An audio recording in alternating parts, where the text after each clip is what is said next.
Right brain or left brain? Which side of the brain do we use when we create an art journal piece or a mixed media piece? Let's talk about that as I create this art journal page. But first, let's look at this. The left side of the brain is responsible for logical, analytical, sequential kind of things, while the right side of the brain is the creative, the intuitive, the emotional, and the imaginative side of the brain. So one might think that the right brain is what we need to access. Sometimes when I struggle, I'm using the left brain a little bit too much. So let's look at this. Right off the bat, I am looking in the Masquerade section, and I'm just flipping through what I have cut out, focal images from the scrapbook pad, and I'm going fairly quickly. So I'm more on the right side of my brain. But then I get too much in my head and I start over analyzing it and spending way too much time. So I've switched to the left side of my brain in that. So often when I am overanalyzing, I almost have to tell myself, Karen, stop that. So I've decided I'm going with the peacock feathers. And my left side of the brain says, oh, I have this napkin. This color works with this one. It's very logical. I'm going to cut out that middle portion of the napkin. I'm not a big fan of the elephants, but I think this part of the napkin would be a lovely motif or pattern in the background, very easily used. I'm just using the napkin as collage paper. So here, before I glue this down, my logical side of my brain says, okay, you need to cut out all these excess pieces. And the best way I've found to doing this is using an X-Acto knife. Be sure you have a sharp blade, really key. Spend the money, get excess blades, and use a sharp blade on a cutting mat. I'm not trying to get every little piece, but I do want some of a more feathery effect. So fast forward through that because you don't need to watch me doing it. And I am trying to be logical here and I'm figuring out, okay, where am I going to put this? Right now, I don't know where it's going to go. So I'm going to table that decision for later. I would just want to create a background. I'm trying to tap into my right side of the brain, the intuitive part. So I'm just going to rip off the excess plies of this napkin and I only want to use the top layer and I'm just going to rip this up. Now, at this stage, it really doesn't matter what the shape is. I just don't want straight edges. But again, I'm over analyzing. I'm doing paralysis by analysis. I'm too much on the left side of my brain. Now, one might think from my comments here that the left side of the brain isn't necessary for art. That's wrong. You need to know how to do techniques. You need to know the order that works best. So there is stuff that is logical and analytical that you need to use as you go. What colors work together? The color wheel. So here I found a coffee filter that I have colored, and it has some of that teal, the dark blue, some of the colors that are in that um, focal image of the peacock feather. And I'm liking the looks of that. So I'm kind of going intuitively. I'm just ripping this. It doesn't matter what shape. I want to get something down. I want to create lots of interest in my background. The different types of paper is going to add to it. And I know this. And the more that I do this and I just kind of embrace what's going on, I'm working more intuitively, more creatively. I want to add a little bit more pattern. But I want this very faint. So I'm using my archival ink, not acrylic paint, because it's not going to be as bold. So again, that's the left side of my brain telling me how to achieve that effect. So as you can see, it's kind of like a tennis match or a dance. You're going between your left brain and your right brain. Now I'm just gluing these down. And as you can see, the napkins go very translucent, so that text or script stamping comes right through. I find that when I get a brush in my hand or I get paint, I'm applying paint with my fingers, sometimes that helps me switch from the over analytical left side of my brain to the right side of my brain. So I'm just rearranging these. And again, you know, I'm fighting that logical, what looks best. Because at this stage, I don't know where this needs to be. So, and there will be more layers, but I'm going to trust the process and just start using that brush and be open to whatever possibilities come up. So sometimes the page tells you what you want, so you don't have to have every single thing figured out beforehand. Have some ideas, left side of the brain, but be open to letting creativity guide you, your intuitiveness, saying, I don't know why I want this, but I think I like this. So I've kind of played with it. Here's where we're at. And I sat for a while, wasn't sure what the next step. So I'm grabbing some gesso here and I'm softening the edges, adding some white space, and just kind of knocking some of this back. I'm hoping that, again, by doing this, I'm going to switch from that left side, overthinking side of my brain to the right side and some possibilities. I'm just going to say, okay, what happens? And I'm just, again, I'm doing this very intuitively. There's no magical put it here, don't put it there kind of thing going on. It's just, I'm putting it a little bit. I like how this softens the edges. It kind of gives that ethereal, cloudy effect. I'm liking what's happening here. Then I decide, I'm going to grab this stencil. It is Art Deco leaves, but it reminds me of peacock feathers. So again, going back to the focal image, and I'm grabbing some stencil butter from the Crafter's Workshop. I've mixed a couple colors together and I'm just applying with a stencil brush. I want a little bit of texture, but I don't want a lot. If you want more texture, you can apply it with a palette knife. Less texture. Now, these stencil butters, they're iridescent, they're pearlized, they're beautiful. So I'm adding that sheen, but I'm also adding more of that peacock feather. I'm kind of tying it all together.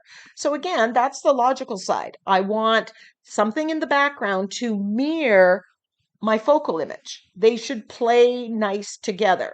This kind of works also here because it's knocking back the collage papers that are there. It's going on top of everything and turning those distinct elements into a more cohesive type of pattern.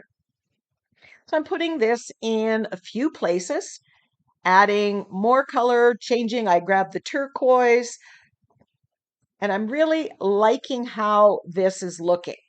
It's a very subtle pattern.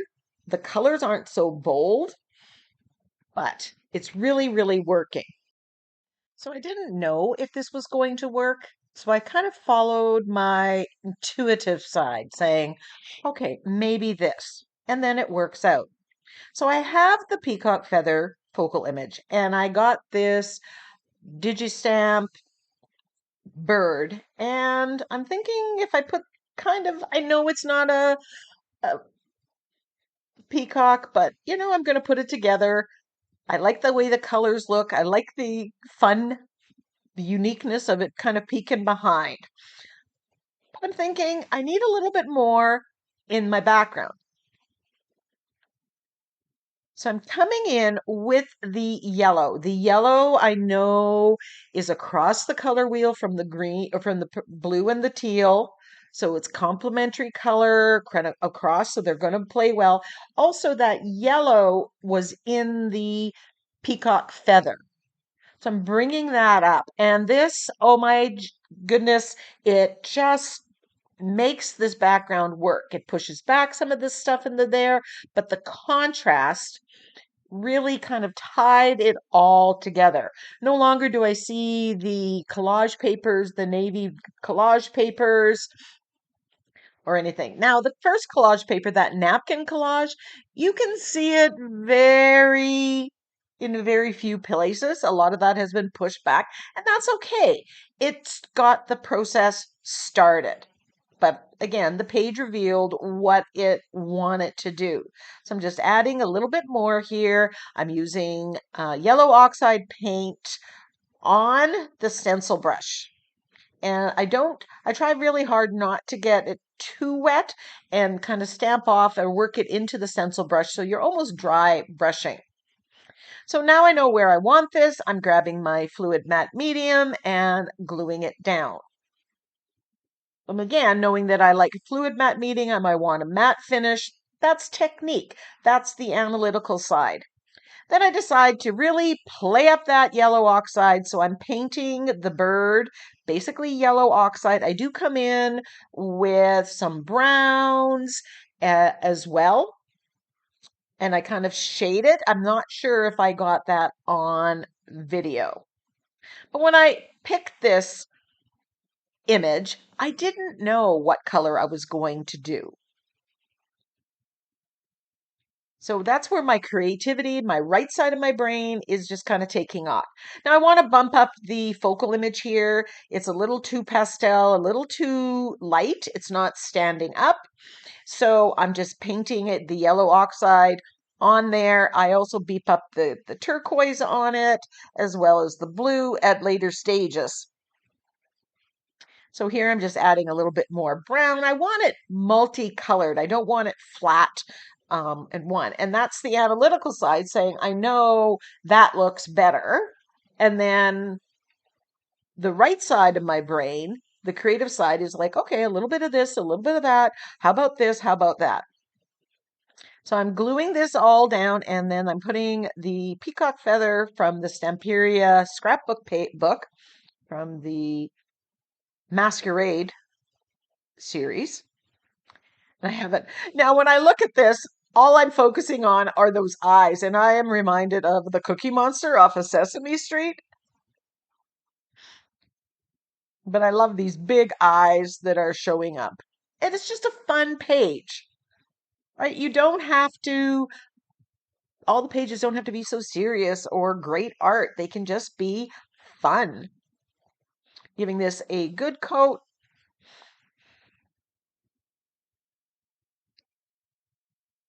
Give it a dry. Then I go to my Courage Sentiment Pack, which is one of my digital sentiment packs that you can get off, you can purchase from NINNYSNAPKINS.com. I have about 12 different packs, different themes. So check it out if you're looking for sentiments. And I go, inhale courage, exhale fear. He kind of looks scared, hiding behind the peacock feather. Other saying could you have put in here? Be you. Let, show your true colors. I'm shading around the end. Again, this is technique. This is step-by-step sequence. This is part of the finishing process. I like shading, edging my page, my project. I think it makes it look better.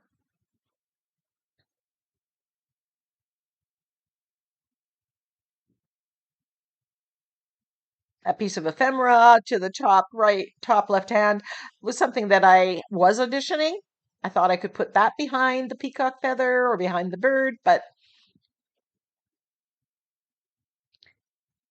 it didn't make the cut. It'll sit on my desk and I will find a use for it sometime soon. Grab my Posca pen and I'm just going around. You want to make sure that everything is completely dry before you grab whatever pen to outline or edge or, add marks like this.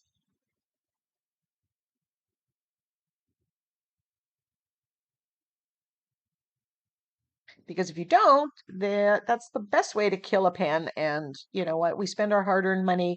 We need to take care of our resources, supplies. Kind of making this etchy, sketchy.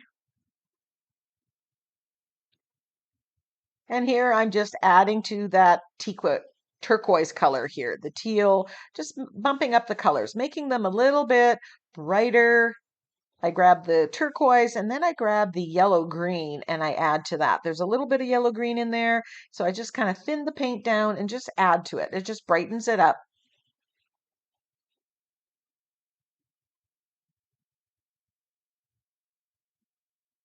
I think right now I'm thinking I should have shaded around the bird to make it stand off from the background. It's kind of getting lost as I'm looking at this now. So while it won't be on this video, I am saying, oh, here's where I would maybe improve it, make it stand out a little bit more.